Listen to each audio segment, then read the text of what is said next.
Welcome to Socialsuite's ESG 101 webinar. I'd firstly like to introduce myself. My name is Jessica Schlosser and I manage Socialsuite's business development. Socialsuite's ESG GO platform supports small to medium companies in taking their first step in ESG reporting with intuitive software, expert sustainability consulting services to guide them on their ESG journey, and templates to share their great progress with stakeholders. It's very easy to get started and requires minimal resources from your team and management. The platform is built around a core set of 21 ESG metrics defined by the World Economic Forum, which were specifically devised to be simple and easy for companies to adopt. All of our members have experienced additional stakeholders after communicating their ESG disclosure to the market. Today, I'm joined by our Head of ESG, Dr. Tim Siegenbeek van Heukelom, and our guest ESG expert today is Phil Preston, founder of the Business Purpose Project and host of Corporate Conversations on Purpose. Phil left a career in the investment industry to explore methods for addressing societal challenges in profitable ways. He's worked with hundreds of clients on purpose-based challenges. We're very excited to have him with us today. Throughout the presentation, please don't hesitate to ask questions in the chat box on the right, and we'll respond at the end. Now I'll hand over to Tim. Thank you. Excellent. Thanks, Jessica, for that intro. A big welcome to everyone. Thanks for joining us today in our first ESG 101 webinar. It's a pleasure to have you here today, Phil. Thanks for joining us. It's good to have a chat with you about purpose today. Thanks, Tim. And I think we've both got more hair since those photos were taken. I think so, yeah. Wonderful. So what we'll do today is we'll then have a bit of an informal conversation, go through some areas around setting purpose, and really touch upon some of the things around the what and the why around setting corporate purpose. We'll talk a bit about the context and the role of purpose. How do you craft an actual good purpose statement? We'll look at some of the examples that we at Socialsuite see, some of our ESG GO customers, and look at how did they address that, how have they crafted that purpose statement, and we get Phil to comment on why does that work for those businesses. Then the key thing is also to look at what are some common mistakes that we see companies make in trying to craft that purpose statement. And then we'll talk a bit with Phil about his experience around now how do you then take that purpose statement and really put purpose into practice. And we'll round up with some expert tips to get started on crafting that purpose statement and see if there's any questions that come out of it. So that's really what we'll be doing today. We'll take around, we'll aim for 25 minutes, so we have a few minutes left for some questions as well and see what comes up. So first of all, Phil, can you tell us a bit more about, like Jessica really did a quick introduction there, but maybe you've been working on in your business on the Business Purpose Project. So what is that and what is your experience in that field around setting corporate purpose at large? Yeah, well, firstly, my experience has been coming from the investment background, seeing that philanthropy is good and corporate social responsibility is good. However, they're not necessarily resourced well enough to really drive the change we need today for people on the planet. So to take that up a level, I got involved in 2013 in particular. I went over to Boston to spend some time with some Harvard gurus who were advancing this field that were looking at the connections between profit and purpose. And this really struck with me because I thought, well, if you're going to induce companies to invest more and bring more resources to our challenges, if they can see the link to profitability. So that's what I've built my knowledge base and career since about 2008 in that field, and culminated in a book coming out last year. And really the Business Purpose Project is there to help executives and leaders understand and articulate their purpose and really embed that into their business.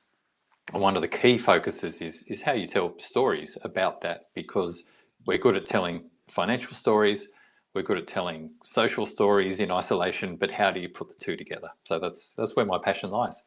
Excellent, and that's at the core. We see a lot of companies really looking at that. How can you bring that together? Those key areas there. So really simple, short statement here, and I think that goes to the core of what a purpose statement is. But can you tell us a bit more about really what is that purpose statement that we just talk about at large?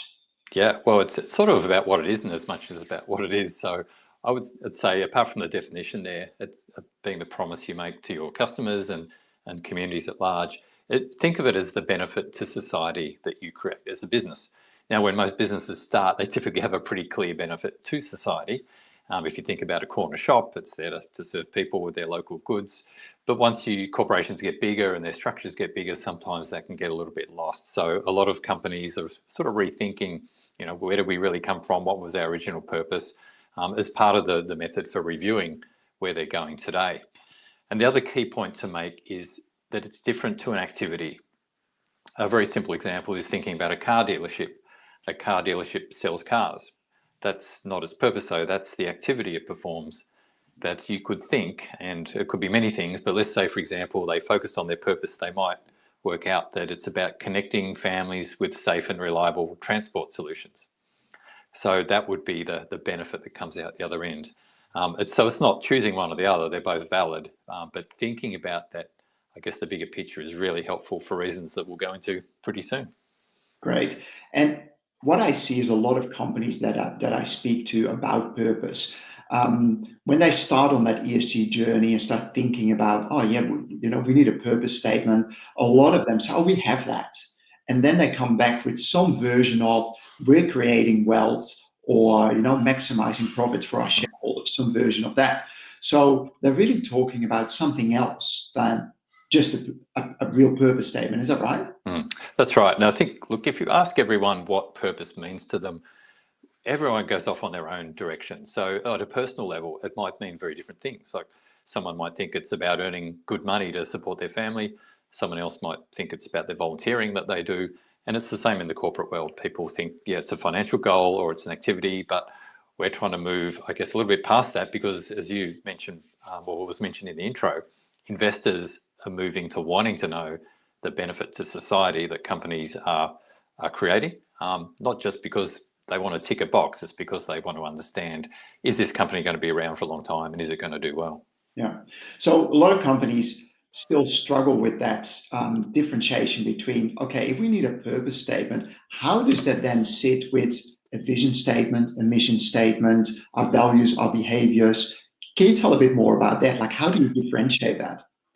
Yeah, so actually, even though we've got vision second in the list there, the vision statement is almost the world you're trying to create as a result of doing something with purpose in your business. So we can think of, I'll use Telstra as an example. It's a company many people in Australia would know. Their statement is creating a connected future so everyone can thrive. So their purpose is to create that connected future, and the vision or the outcome is they want everyone to thrive. So it's almost a mashup of a purpose and vision in one, but it is conveying what the company is setting out to do quite effectively. And then you might go into pillars. So you might break down that statement into 3 different chunks, which might be aimed at different parts of your market, or one might be aimed at more the way you do your business. The other one is more about what you're trying to do for customers, and the third one might be about what you're trying to do for the community or the environment, for example. Now, the one thing we don't have on this slide here is mission statement. And I don't know about you, Tim, but I've found mission statements can be any of these options. They can be more like a purpose or a vision or a marketing statement. Yeah. And I just found there's so much confusion about mission statements. I try and avoid them, or just say to the marketing department, that's yours. You do what you want with that. But what investors and most people are really interested in is the purpose piece. And then further down, as we've got on this list, values and behaviours. These are the non-negotiable things that you do in your business, or the things that you found historically have really driven success and energised your business. Yeah, I think that's a really clear picture of, where does purpose fit in the context around, all these things we really talk about vision statements, about, pillars and values and behaviors.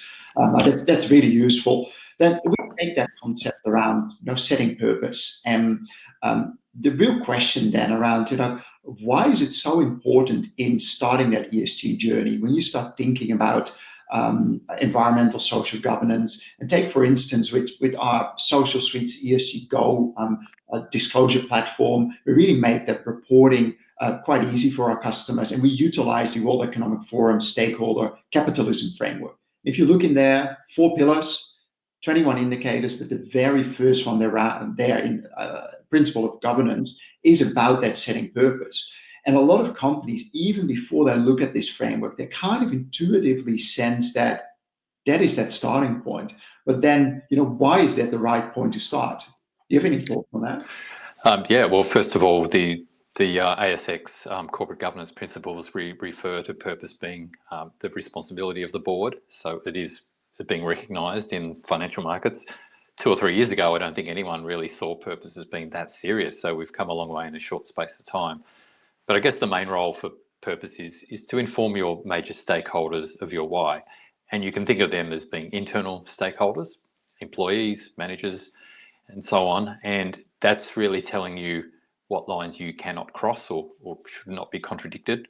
And your purpose should be playing a role in your decision making. So some decisions will come up where there'll be market opportunities, but you've got to think through, well, is that aligned with our purpose and does it sit right? And then there's the external stakeholder, which we'll probably come back to later on because I think we've got a great diagram, but you want to actually be able to articulate your purpose so they can understand what you're all about and they have clarity around what you stand for. Yeah, and I think that's a really good point as well, is that articulation. Like, we speak to quite a few people that say, oh yeah, no, we have a purpose statement, and then you ask them where it is, and then, oh, it lives in, our CEO's head, or it's, we still need to write it down somewhere.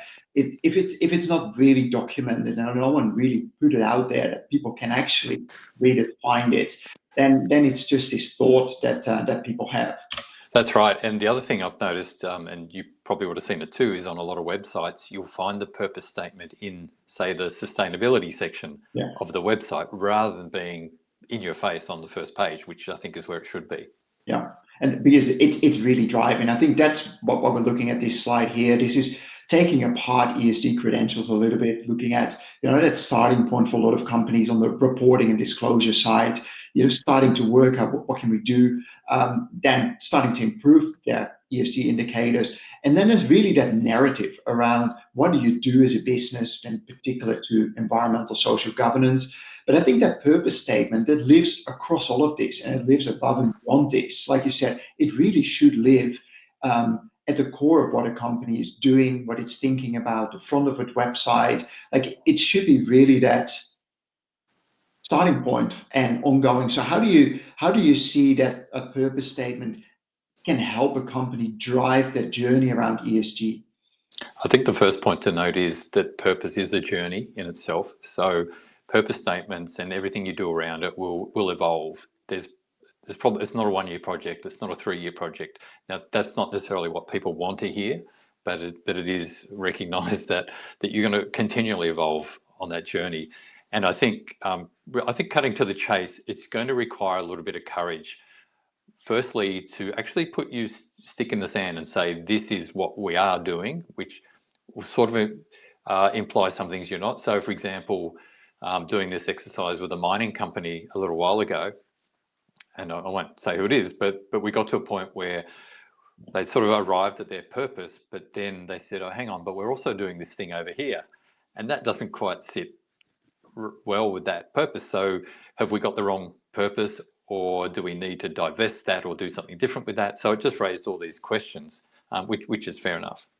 Which is also really interesting, that it can be a catalyst to really work out, if you really do that exercise and get your head around what your purpose is. And like you said, it's an ongoing journey. It's evolving over time. It's really interesting to see how businesses change and how what would you say around that catch-22? Is it the purpose that changes and the business follows, or does the business follow? Where does that? Do you have any thoughts on that? Yeah, it's a good one, because there's many factors that come into setting your purpose statement. And look, I've got a list of about, I think it's 12 to 15, which you would consider along the way. Now, some of them you might consider more than others. So one of those considerations will be, what's our current strategy? Where are we heading? And you've got to factor that in. Or if we adopted this purpose statement, what would it mean for our strategy? Are we prepared to live with those consequences? There's a range of other things you want to be thinking about, engaging with your employees to say, well, what does it feel like to you? You want to talk to business partners and say, where do you see our core value add and the benefits we bring to society or the industry that we're in? So there's a lot of things that have to come together. Yeah. It's not a pure sort of put the inputs in, turn the handle, and you get the answer. There's a little bit of art and science involved. So that's why, and personally, as someone guiding companies, I can't tell them what their purpose is, but I can take them through the process of working it out in a fully informed and structured way. So if we talk about that, I think we've already touched upon some of these things, but this is quite interesting. We just spoke about what a purpose statement is. And so we think about it, the role of that purpose statement, then what happens, like, there's a nice list here, but so companies without a clear purpose, what's the downside? The downside is, well, one, you might not be picking up on societal trends that are going on. Look at Exxon at the moment. Exxon is still in fossil fuels. It has no clean energy transition strategy. It's, that's not financially responsible, ignoring the social and environmental aspects to that. You might, as an organisation or a company, you might not be focusing on your customers' needs. You might have silos and you're pursuing different goals and so on. I think the second last point and the last point are probably key ones. So the battle for talent in most industries today is pretty fierce. And younger generations, Gen Y and Gen Z, want to go to companies where purpose is core to their work. And by that, I mean, they're not so much interested in a volunteering day. And yes, everyone likes that stuff, but they want this to be core to their work, and they will sacrifice dollars to gain more purpose. So that's a big shift. And finally, investors, that's where I guess a lot of the work you're doing is helping investors understand what people are all about. They want social sustainability and financial sustainability. It's not one or the other. You've got to have both. So that's really important if you're going to be an ongoing concern and a sustainable enterprise. I think that last one is a really, really key point. We see a lot of companies and fund managers as well really thinking about what is a business trying to do here. So, and that goes to that purpose statement there. Like, yes, with those ESG credentials, you can show what you're trying to do around that. But if you don't really know where your business is heading, then how do investors at large know what you're planning to do? A very good point. So you already touched upon just now on a few of those stakeholders there, and really that audience around that, around having purpose in a business. Can you say a bit more about that? Yeah, I'll just speak very quickly to what's different. So the first two circles we've always had and have been in the realm of business management. And I'd say that the ones in the outer layer, customers, communities, and government and regulators, have been more outside of the supply chain. And they're the stakeholders that are becoming far more important today in having a successful and sustainable business than they have been in the past. So the companies that are doing this well are operating in, I guess, with that ecosystem mindset. And a very good example here is we've just seen, I guess, COVID over the last, 18 months play out. The companies, and there's studies to back this up, the companies that have performed best during COVID have had, in general, purpose at the core of what they do. Partly because that means they've already been establishing relationships and having conversations and getting familiar with these stakeholders that sit outside of their supply chain. And they're the ones that became important to them when COVID hit. So, it's a nice little, I guess, test case for it. But that is the real shift. We're now going into a range of other key stakeholder groups that haven't been focused on quite so much in the past. Yeah, no, I think that's really key. That we really see that purpose is going much wider these days, and everyone is interested in it. Now, I think just to make it a bit, real, and what I've done is just taken a few of the purpose statements of some of our ESG GO customers. They spend a fair bit of time of trying to work that out. So we've got 4 companies here with their purpose statements, and a little bit on the right as well, what industry they're in, just to give you a flavor of. Now, why do some of these purpose statements work? So we're starting to get into that. In a minute we'll talk about the common mistakes and the things to think about. But before we get into that, what are some of the key things or the characteristics that you see here that you're like, yeah, that's why this statement works? Yeah, well, I think a lot of these companies aren't huge multinationals necessarily that have been around for hundreds of years or decades. And I guess they're very focused on specific things. And I think that brings the luxury of being very clear on what your purpose is. So, as we go through healthcare, I get it. Unifying the care experience is something that you get as an individual when you see people suffering with a whole range of, I guess, an ad hoc cobbled together approach. So you can see that tech platforms that allow that unified experience is going to be beneficial for people. Likewise, the energy transition, that's a clear social benefit. High nutrient businesses and sort of supporting the growth of those businesses, again, that's going to benefit the agricultural sector. I think they operate in Africa, if my memory serves me correctly, and advancing human imaging. I've got to say I don't understand that company as much, but I guess anything that leads to better health outcomes is a bit of a no-brainer when it comes to purpose as well. I think the challenge for companies is not just getting the purpose statement right, though. It's then to actually live it. That's almost like the start of the real journey. It's then to actually push that down into their organisation and live it every day. So these are great examples, though. Yeah. So it's really about capturing that purpose statement in, a few words, a sentence that really is specific enough to address what you're trying to do as a business. Why do you exist? What value are you adding, to the world, to stakeholders? But then that next step, and that's putting purpose into practice. That is the key to take it to the next level. Yeah, and in many ways, the most important stakeholder group is probably your employees, so that they are clearly aligned. There's a great book called Tribal Leadership, which looked into the culture of companies, and it found the high-performing cultures and the high-performing companies are ones where their people were focused on a bigger thing, something that was bigger than just making money. So it sort of plays to this idea. If people understand the purpose they're contributing to society, then they get more energized, more engaged, and they're more productive and arguably creative in their work. Yeah, that seems like make a lot of sense. Yeah.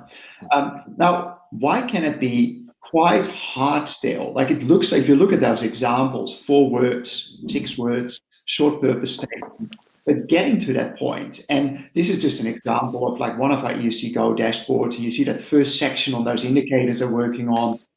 These companies here pretty much reported everything, but they're still there developing that purpose statement. And they started with that, but sometimes it takes a lot of time. So why can it be so hard in crafting that purpose statement? Well, I had the pleasure, or was a self-imposed pleasure last year, of analysing the purpose statements of the top 50 companies in the ASX that I might have mentioned before. But I guess that made it clear to me what works and what doesn't. And I found there was 5 key factors and 5 key mistakes to avoid, and they're listed here. So the first one we've covered. It's not the activity or a financial goal, it's really the benefit to society. Number 2, I find quite often purpose statements aren't too specific, but very often they are very vague. You've got to find that right scoping in the middle. Now, if a very popular brand that we all know, Coca-Cola, I think their purpose statement is something like refresh the world and make a difference. Now, I'm not sure that's just so vague. I don't really understand what that's saying to anyone. And I don't know if employees would go to work every day saying, wow, we're refreshing the world, making a difference. Yeah, it's a little bit vague.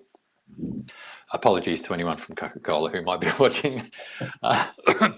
Thirdly, you want it to be succinct. You don't want to have a 3-paragraph purpose statement. Arguably, look, somewhere between 5 and 10 words is great.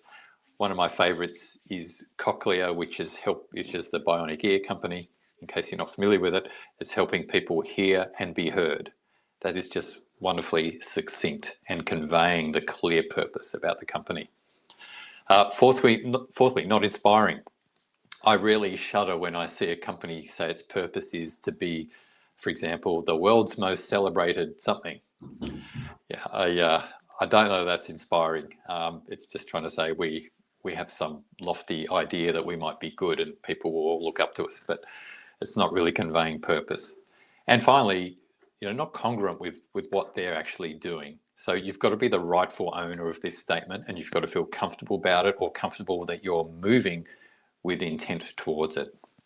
Yeah, that's really useful, like really good insight into those companies struggling to craft that purpose statement, think about setting purpose for the business. These are some key points to really take on board and think about.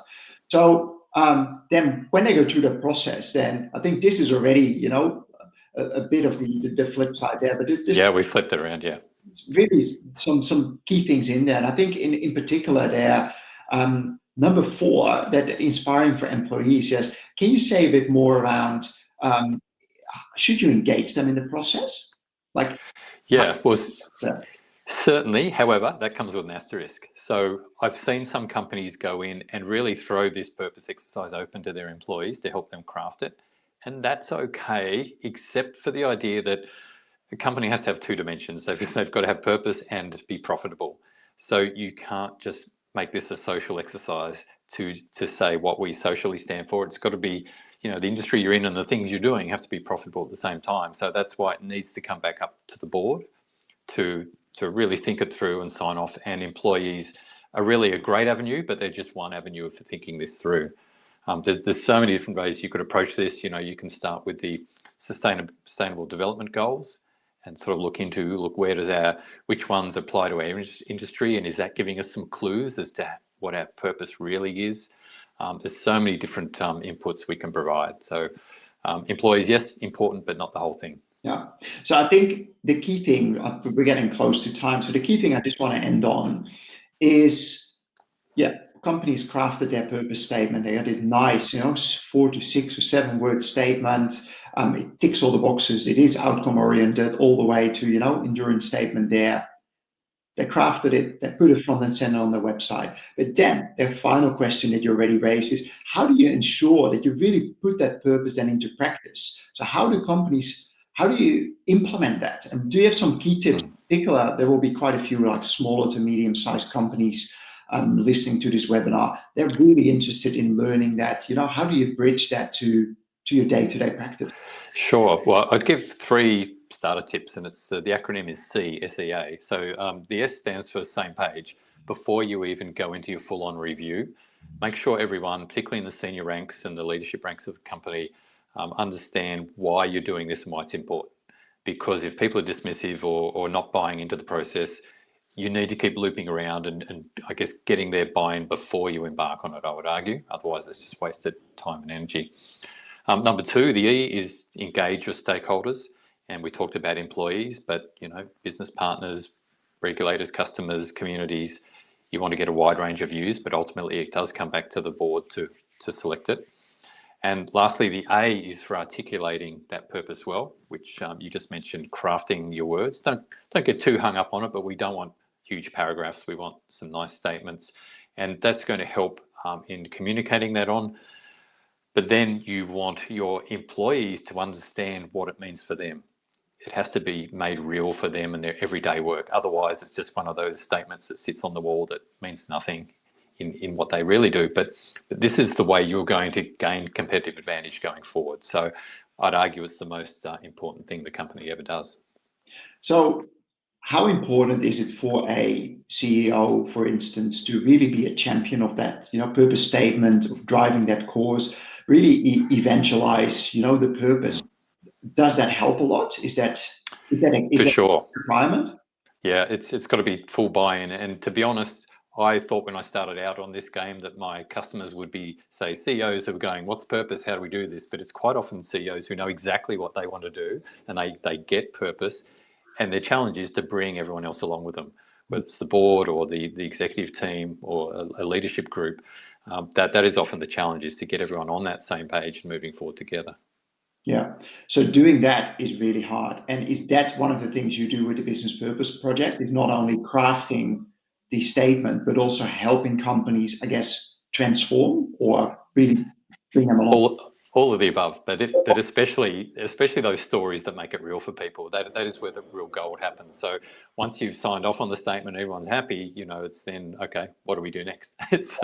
You've really got to make it tangible. So I think that's where it's not just challenging; it's exciting to do that, and it's great drawing out those stories, and people feel great about it. Yeah. So with that, I think we've reached the end of our short chat about purpose. I'm pretty sure we could have gone for a few more hours. There's a lot more to say about this, and I'm pretty sure that there's a lot about what we could be talking about in your book. Is that right? Connecting profit with purpose. Yeah. So my book, Connecting Profit with Purpose, focuses very much on the innovation piece. How do you add value to your business and actually do mind-bogglingly high impact activities that also drive your profitability at the same time? So that's my pet passion area. But there'll be another book coming out someday, probably in the next year, which I think will bring a lot of this together as well. Brilliant. Well, thanks so much, Phil, for joining us today. I've definitely learned some new things around, getting real about a purpose statement and how do you put that together. So I really much appreciated that you could join us in our first ESG 101 webinar. So if anyone listening wants to really, dive in, talk to Phil, look at, what the Business Purpose Project can do for you, or read his book, If you're interested in really starting your ESG journey today and really get into, setting the purpose, but do a lot more there, start disclosing and reporting. With ESG GO, our main ESG disclosure platform, we really help you getting started. So if you sign up today, you pretty much can have your first ESG report next week already. It goes really quick. It's a low entry, simple platform, and we'll be addressing a lot of these specific indicators in the next few weeks and months, doing short webinars with experts to really kind of zoom in on what it entails to get into a bit more detail of those ESG indicators. So let's see if I'll hand over to Jessica now to see if there's any questions that came up in the chat while Phil and I we're talking away about purpose. If there's anything else that we can answer. Let's see, Jess. Yeah. Yes. Have just a few questions, if I may. Can you share an example, Phil, of where you've seen purpose statements enable change and transformation? Yeah, look, a really good example and a name people would recognise is Mars Pet Care. So Mars has a pet care group which formerly was very much around products, so pet food and accessories, but they reshaped their purpose statement at a point in time, which was to be a better world for pets. And this led them on a journey to get into services such as veterinary services or veterinary networks. And it got them into, I guess, a very high margin business, and it's been very positive for their overall business and performance. So that's a great example of transformation. Oh, fantastic. And you said it's a journey for companies, but what advice would you have for small to medium-sized companies who are just starting out? Well, I think it's that mindset piece. So just really get your head around why this is important, first of all, and it is commercially important. And unless your people, the senior people making decisions in the organisation, unless they get those links, I would say don't go too far forward. Just try and keep looping around with more conversations and maybe drawing some examples out of your business if you can find them, or bringing in some examples from elsewhere. That would be valuable. Fantastic. Thank you so much for your time today, Phil. If anyone else has any questions, please don't hesitate to reach out. Thank you for joining us today. Thank you. Thank you. Thanks, everyone.